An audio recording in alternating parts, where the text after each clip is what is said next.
Valley Farms, the River Niger banks, and the convent. So a whole lot of national monuments around Agenebode. So as we have it there, so it's been a huge homecoming for me. And the main means of transportation in Agenebode is motorcycles, buses, and cars, canoes, boats, ferry transport, because it's a community where you have a huge river around it, and from Agenebode you can look at Ida in Kogi State. Yes, indeed. From Agenebode, or when you stand on the river bank in Ida, Kogi State, you can actually be looking straight to Ezomo's house in Agenebode. Yes, I remember the last time I was in that part of Nigeria. I think the vehicle stopped at Ida, and it was an interesting one for me, because when we stopped at Ida, we had to go through the waters. And then even the bus we were traveling with was carried alongside the bus, to ferry us across to Agenebode, and it made the journey very short, really. So you can see that I think it's just that river that separated Agenebode from Ida in Kogi State, and they have traditional occupation. And these days, if you go to Agenebode, you don't come back empty. You come back with some kind of fresh. The fish, I don't know whether that is still there now. They still have that massive river there. Change, really. No, they still have the river. In fact, the river is not very far from Ezomo's house. We know that sometimes when it rains, when there's flooding, right? His house does get flooded sometimes. Wow. So his house is not too far away from there. So big fish. Because it's a fishing community, farming. Wow, look at that. Staff of that communication. That's Mote Olori. The secretary. It's unbelievable what is happening there. Key members of the organization. That's Mote Olori. The founders. But she was a secretary. She was a personal assistant at some time. For a very long time. For a very long time. We saw the son, Mm. Raymond Jr., leading the procession, entry turn, and we saw him performing necessary rites required as part of the final rites for his father. There, we see the community, we see people coming out to. It's I cannot remember if they have ever seen this kind of burial in a very, very long time. With this level of crowd. I'm sure nothing can be compared to what is happening now in Agenebode. Everybody is coming out. It's going to be really an emotional moment for the people, the family members, the political and business associates. You know how it is when a man like this comes home this way. It's really something that would shake that particular part of Nigeria for some time to come. It's a vacuum, a very huge vacuum that would be created. But well, we just have to wish High Chief a very safe space in the bosom of the Lord. Going back to what Agenebode stands for, traditional occupation of the people. They are traditionally farmers, fishing, like we talked about, and the local agriculture there. They produce maize, they produce nuts. I remember there's this particular kind of groundnut, that is produced there. The seeds are quite bigger, than the normal kind of groundnut you see around. And the people love groundnut soup a lot, it's one of the delicacies. So it's one of the awesome food they eat in the community. And that particular kind of groundnut has a specific taste, unique taste, if you ask me, if you compare it with the other kinds of groundnuts. So that is one of the kind of soup that they use during events and occasions like that, as they are big. Let's quickly give our viewers what they are saying now is the glorious royal entry of the founder, High Chief Raymond Adele Dokpesi, into Agenebode, his hometown, where both his parents were born. It's been a long journey. I think they arrived at Genebode about 2 hours ago. Yes, and since then they've been walking. Getting into different quarters. All the parts of Nigeria, but that's exactly how those in Edo State, Isako in particular, go about. Okay, that's the people. That's where it's going to be laid for now. Look at the people that will be welcoming it. Look at those people. That's supposed to be the graveside, right? No. It's going to be laid there. Okay, when will be laid to rest? For now, it's not where he's going to be buried. Okay, but maybe lying in state. That point. So it's going to be received by these traditional people. They themselves paying their last respect to one of their sons, one of their greatest sons ever in Agenebode. This is awesome. So unlike some people that when they go to school and they probably travel wide and become great men in the society, they lose touch of where they come from. You will always find a place in Ezemo's heart. So he touched lives beyond Agenebode, beyond Edo State. He touched life across Nigeria. And from the moment he died, you can imagine the people that have been coming to pay tributes. Everyone saying one thing or the other about how Ezemo of the universe. It's now no longer Ezemo of the West Kingdom. It's now Ezemo of the universe. How he touched their lives. He's going to be lying in state at that. Look at him entering that compound. It's any moment from now. That's it. That's the founder. That's High Chief entering the compound.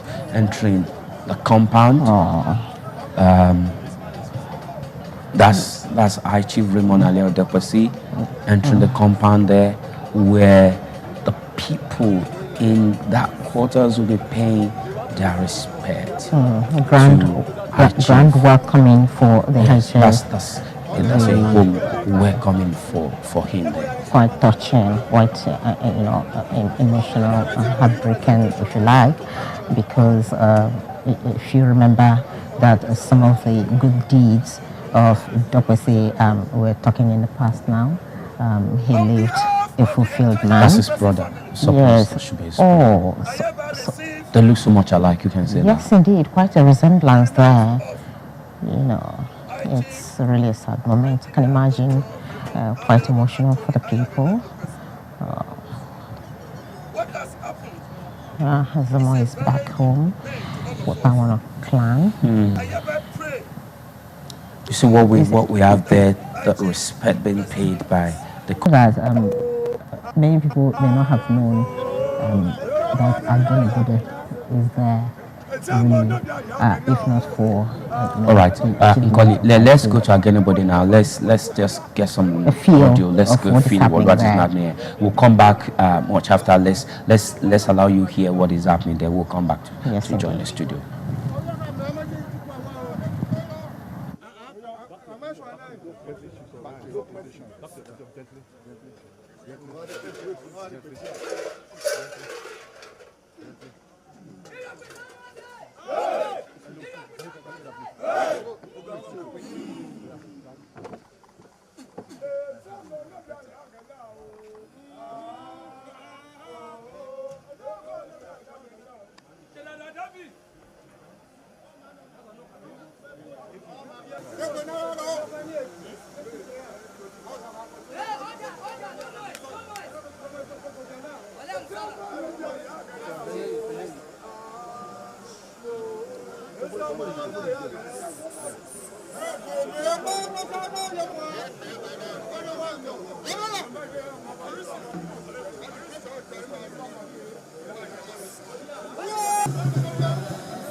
The community who now has lost a very great son of the land, Colin. Yes, like we said earlier, the people are mourning actually, but then celebrating. But they're celebrating. Yes, I'm coming to that. That it's a different kind of mourning because if you look at the history of the man called Dokwesi, as captured in his book, his biography, The Handkerchief, you will understand that there was at some point where. According to the story, it was also even a kind of prediction that he's not going to live beyond 30 years.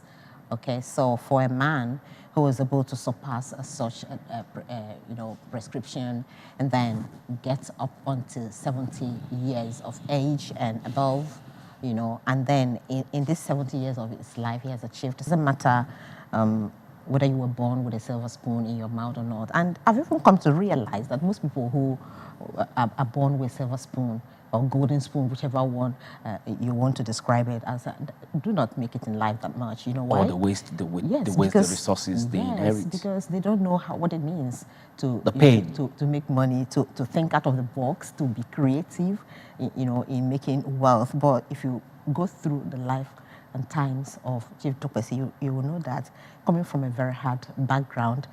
In fact, at some point, when I listen to him talk, I really feel like, oh, I haven't achieved anything at all, because this is a man who told his mother at some point that, see, just crying, you're doing now. I'm going to be the handkerchief that will wipe away your tears. Absolutely. And that was what informed the book that was written on him, The Handkerchief. And that was why that book is actually titled The Handkerchief by the authors. He's a man. After this 70 now, Najara is word. Yes, Najara. That was his exact words, really. And if you saw him during that birthday party at 70, he was just all over the place, dancing, rejoicing, with King Sunny Ade playing that beat. King Sunny Ade is one of his greatest musicians that he loves so much and loves the music. He was just everywhere, dancing and rejoicing. You could see the feel of, oh, thank God I made it up to 70. So his life is full of lessons for people, for young ones, for women, for children, that it doesn't matter what background you have at the beginning, with determination. Because that telling his mother that I'm going to be the handkerchief that will wipe away your tears was actually a push, really. He was a man that saw tomorrow from that time. Yes, he started working towards a favorite achieving that. Really. He had a favorite song when he was growing up. And we've played that song over and over again. That time.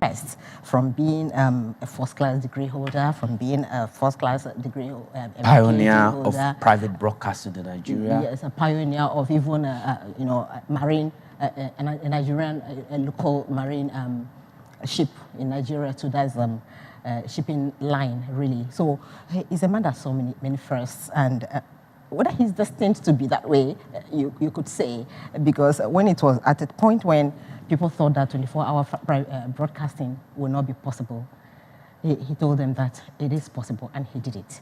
And today all stations in Nigeria transmit 24 hours. So he's a man of many firsts, and that is because he doesn't believe that anything is impossible, really.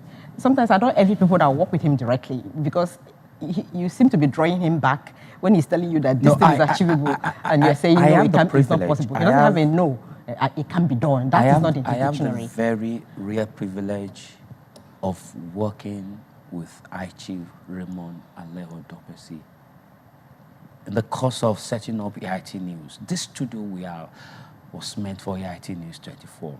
We had the commitment he put into this studio, News 24 studio, the speed that he wanted everybody to work with. At some point, it was like nobody was working with the speed, really, and it got him very upset.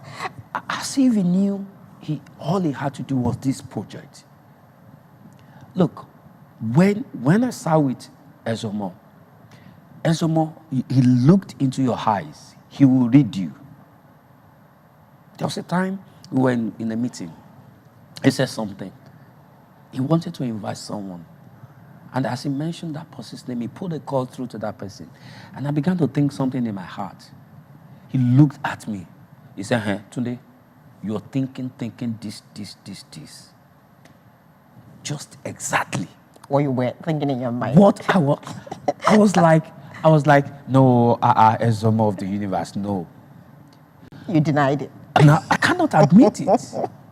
Because the shock of him knowing what I was thinking, and that would not be the first, that would not be the second. You sit with Ezomo, he looks straight into your eyes, he will tell you what you're thinking. He would. He's got such a special, rare gift. That gift he brought into everything around him. The gift to see beyond the physical. The gift to see into tomorrow.